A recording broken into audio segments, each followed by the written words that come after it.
Good morning, folks. My name is Sue Kushner, and I am here with a terrific friend and colleague and accomplished professional, Dick Hicks, and we are representing MS Insight this morning. MS Insight is a new organization, and we are all about patients with MS. We are here to empower patients with information, with communication between each other.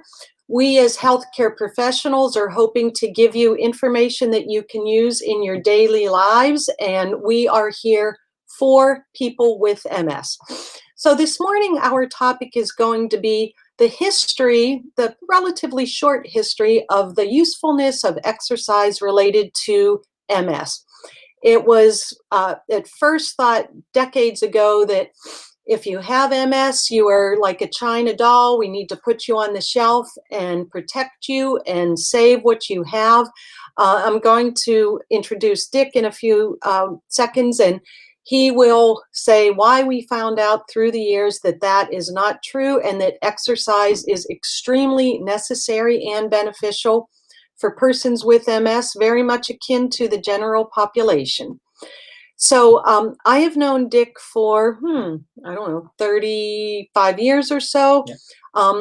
I came to know Dick through the a program that was called the Jimmy Hugo Center, became the Hugo Center, is now currently doing amazing things for persons with MS called Can Do MS.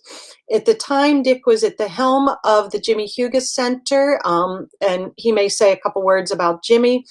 And they were instrumental in some of the very first research studies concerning MS. So with that, I am going to ask Dick a few questions. He will answer them for us, mostly for your benefit.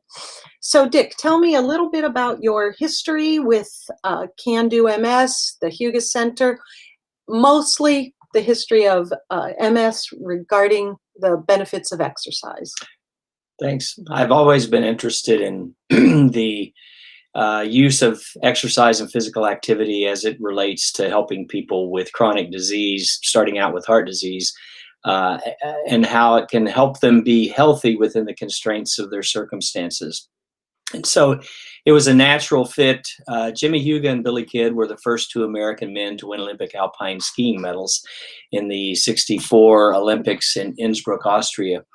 And Jimmy was diagnosed in 1970 with MS. The conventional wisdom in those days was to not stress yourself, and there was even some concern, there was no evidence, but there was some concern that because sometimes heat worsened the symptoms, and that sometimes if you're exercising too much, you get hot, that maybe exercise would be detrimental to people with MS. And so, again, without research for several years, the conventional wisdom was, well, it's probably not a good idea to exercise, which really was not good for a young man whose entire self-esteem was invested in world-class athletic conditioning.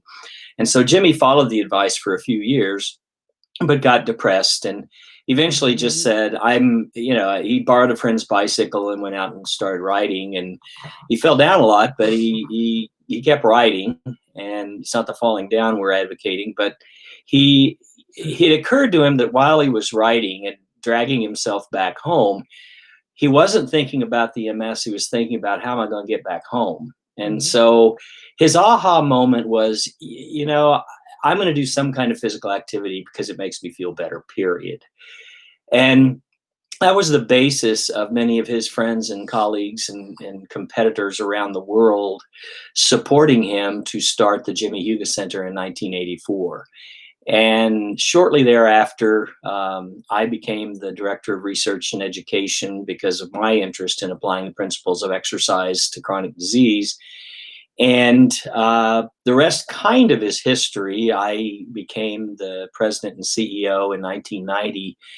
And we set out to do it the right way and work with professionals around the country, academicians and researchers and clinicians, to demonstrate that not only was exercise not harmful, it was actually helpful for people with MS. And that culminated in 1996 when Dr. Jack Pettijohn and the rest of all of us helping him at the University of Utah published, which I would call the definitive work, saying once and for all that it's not only not harmful, exercise and physical activity is an important part of comprehensive MS care. Again, that is appropriate for the individual, which was the hallmark of the Jimmy Hugo Center and continues to be the vision and interest of the Jimmy Hugo Legacy Foundation for MS.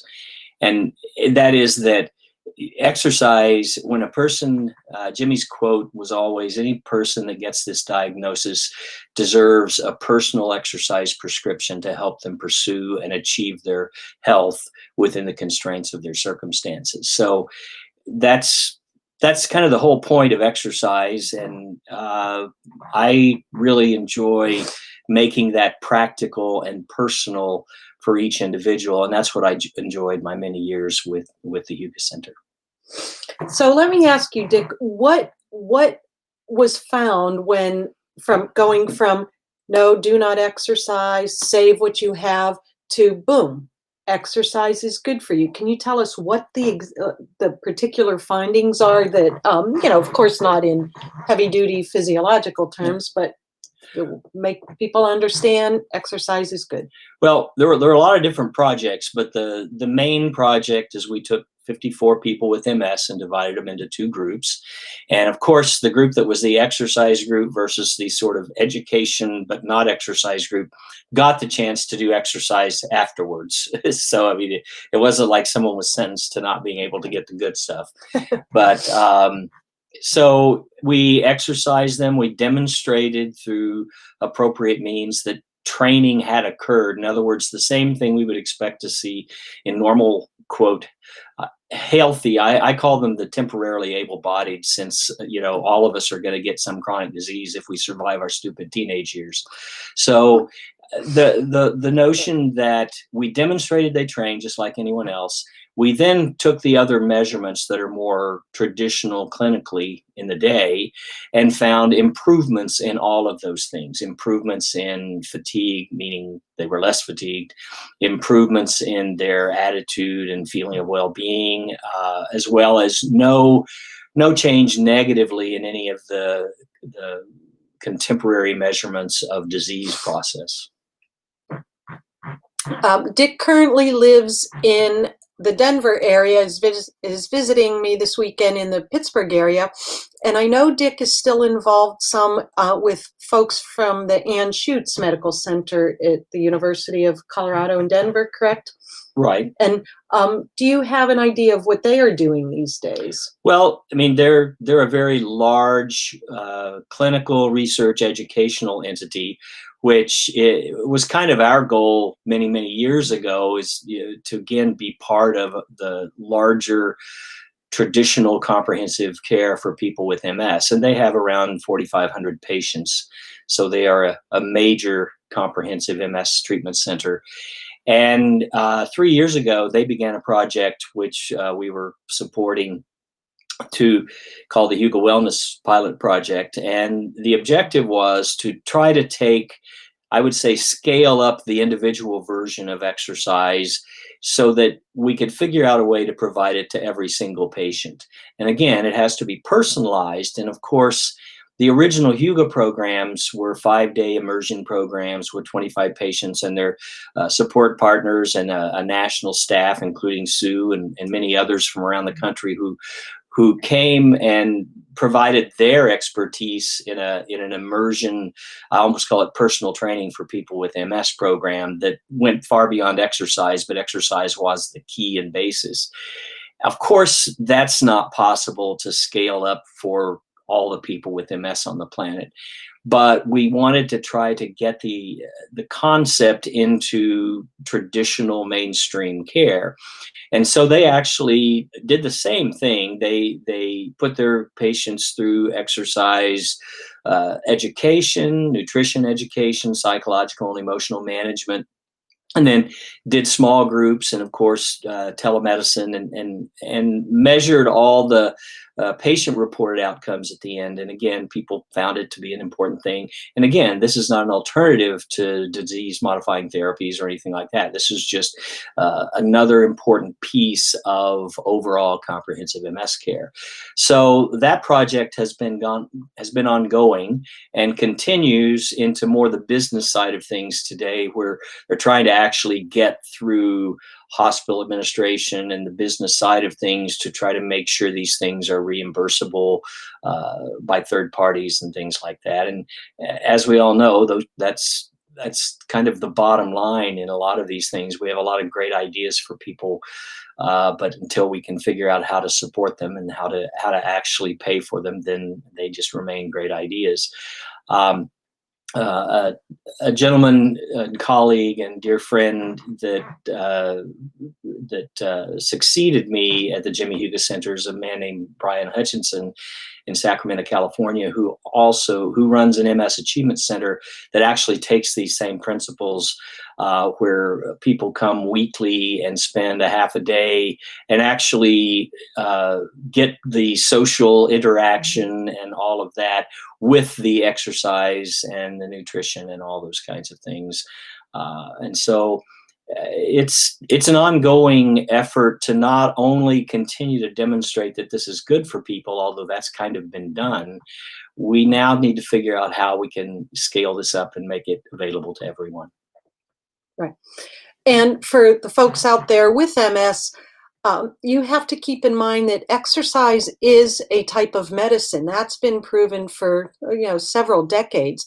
The thing is, it's not an infusion that you can take. It's not a pill you take a few times a week or an injection. It is something you have to do. No one can do it for you. You have to move. You have to find, with the help of someone like myself, a physical therapist, a trainer, OT, somebody on your healthcare team has to assess you appropriately, find out what your literal strengths and weaknesses are, and find a program that is tailored for you and what fits into your life. What do you have access to? Do you have little kids and you are, a lot of people are homebound now with COVID. What can you do within the confines of your daily life, with your home environment, with your physical abilities? And if you think that we can't find something for you to do, well, you're wrong. We can find something for just about everybody to do. But you have to make the effort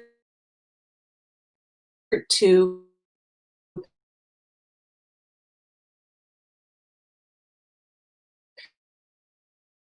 speak with your healthcare team, find the appropriate people to individualize a program. And that is so so important. So you have to be the captain of your side, to up a hill, sit down. Unfortunately, that does not happen. So that we cannot emphasize enough to you the importance of developing a program, maintaining it, and also changing it as your needs change. And we like to emphasize that MS does not always mean that you are going to get worse and worse as time goes on with your physical abilities. We have had patients galore that, because they were never active, they never took care of their diet, they were smokers, very inactive, high blood pressure, diabetes, whatever. Sometimes MS has proven to be the kick in the butt, so to speak. It lights the firecracker and gets them sometimes healthier than they had been in the past. And of course, that's in conjunction with medications that you might need to be on, possibly healthcare, counseling, mental wellness help. And we also emphasize how important support partners are in your life. They need to possibly help you physically to exercise. They may be your partner in crime and go to the local Y with you. They may be the ones to say, "Hey, I saw in the National Multiple Sclerosis website that there's an 8-week program for falls prevention. Let's go. I'll go with you. We can do the home modifications we need, clean up the carpets and the toys from move the carpets out of the way, move the toys out of the way, or I will be involved with you and support you through this. And I as the support partner, may be exercising for the first time in my life also. So the thing is, you have to be the captain of your ship where your fitness and wellness is concerned, and reach out to organizations around you, even nationally. Places, the MS Society, Can Do, different organizations will offer free webinars all of the time now. They are recorded. You can look at them. You can gain great amounts of information that are available within the confines of your home, if that is where you are now. And also, as we speak, there's a lot of great research going on around the country regarding advances in exercise.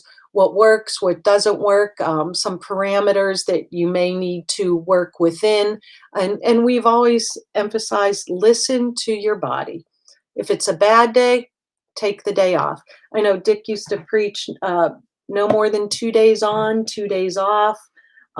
And we also always talk about a very comprehensive program with stretching and strengthening and cardiovascular fitness. And then you may need to get a dietitian involved, an occupational therapist, but you need to be the squeaky wheel that gets the oil for yourself. Any other comments you would like to say about the history of exercise? Well, Jimmy used to always say, we can't want your health more for you than you want it for yourself. And just again, that would be at the end of these 5-day immersion programs, because everyone was obviously really charged up when they went through the process, but then they had to go back home to their life and put these things into action. And I think that's still the challenge, and really what's missing, and what we're trying to accomplish by making this part of what every comprehensive care program for a person with MS includes. So in other words, instead of you having to go find these things, which we encourage you to do, that needs to be the comprehensive part that your neurologist, your provider says, oh, and how are you doing with this? And how are you doing with that? And here's what I think you ought to be doing. And here's who you need to see, just as if they were referring you to some other specialist. And I am hopeful that with MS Insight taking off and many people lined up in the future that we hope to interview and bring information to you, that this will be an eye-opener for a lot of people, or at least a bit of motivation. And we have many more people in mind to speak to you about exercise and fitness and wellness and women's health issues, and how they can all be tied into an exercise program on a daily, weekly basis, be it in your home, in the community through the National MS Society, or different organizations such as something like the MS Achievement Center in Sacramento, California. So stay tuned, and we hope to be bringing you great information, not only from healthcare professionals, but patient-to-patient information that you will greatly benefit from and also enjoy tuning into us. So thank you to Dick for Thanks for having me. Passing through town at a perfect time and letting me pick his brain on a rainy Monday morning in Pittsburgh. So Thanks. Thank all of you, and stay tuned and come back to see us.